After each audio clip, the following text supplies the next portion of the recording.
मी आपल्या सर्वांचा मित्र पैलवान विलास देशमुख, सचिव अखिल भारतीय बैलगाडी संघटना महाराष्ट्र राज्य।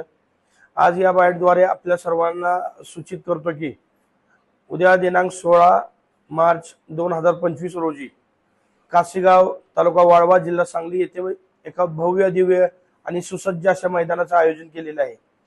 हे मैदानचे आयोजन 2003 पासून सुरू झालेलं असून आज महाराष्ट्रातल्या पहिल्या 5 टॉप बक्षिसाच्या मैदानापैकी एक मैदान आहे आणि या मैदानाचे आयोजन श्री गणेश जयंती उत्सव मंडळ काशेगाव यांच्या वतीने करण्यात आलेले आहे।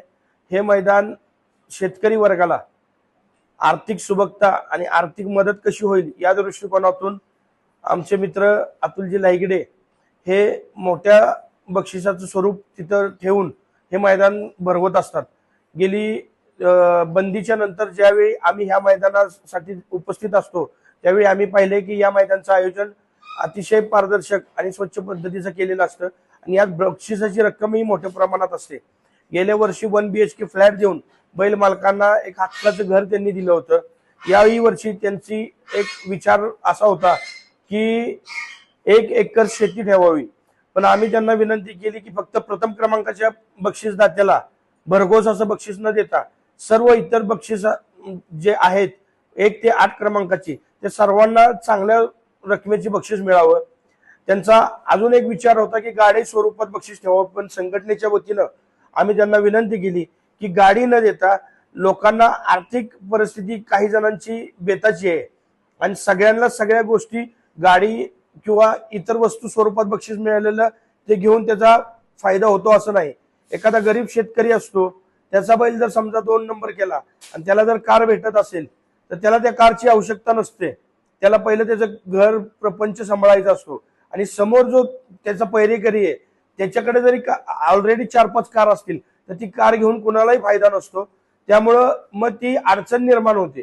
म्हणून आम्ही त्यांना विनंती केली होती आणि त्यांनी खरोखरच एक चांगलं मैदान रोख रकमेचं भरवून शेतकरी वर्गाला एक हक्काचा आधार दिलेला आहे। आणि या मैदानासाठी मी महाराष्ट्रातील तमाम बैलगाडी मालक चालक यांना विनंती करतो की आपण उपस्थित राहून या मैदानाची शोभा वाढवावी।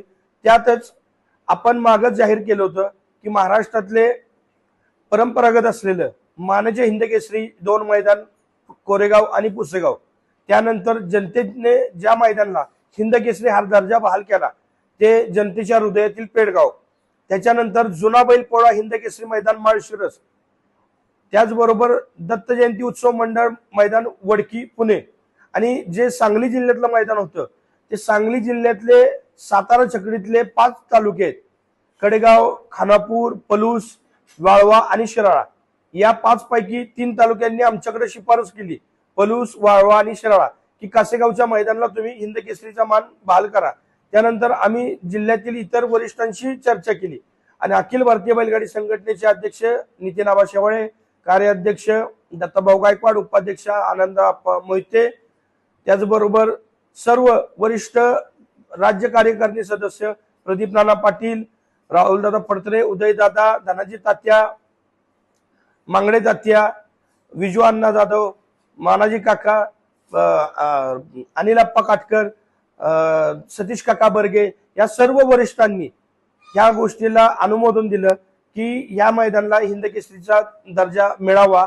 तर आम्ही उद्या संघटनेच्या वतीनं या मैदानाला सांगली जिल्ह्यातील हिंदकेसरी मैदान म्हणून घोषित करत आहे। तर माझी सर्व तालुका कमिट्यांना, सांगली जिल्ह्यातील सर्व तालुका कमिट्यांना एक विनंती आहे की तुम्ही त्या मैदानात उपस्थित राहून आपल्या हक्काचं मैदान म्हणून त्या मैदानात सर्व जबाबदारी पार पाडावी आणि जास्तीत जास्त बैल मालकांनी त्या मैदानात सहभागी होऊन या मैदानाची शोभा वाढवावी, या मैदानाचा आनंद घ्यावा आणि या चांगल्या कार्यक्रमाला उपस्थित राहून या कार्यक्रमाचा साक्षीदार व्हावं ही अखिल भारतीय बैलगाडी संघटना महाराष्ट्र राज्य यांच्या वतीनं मी आपल्या सर्वांना विनंती करतो। धन्यवाद।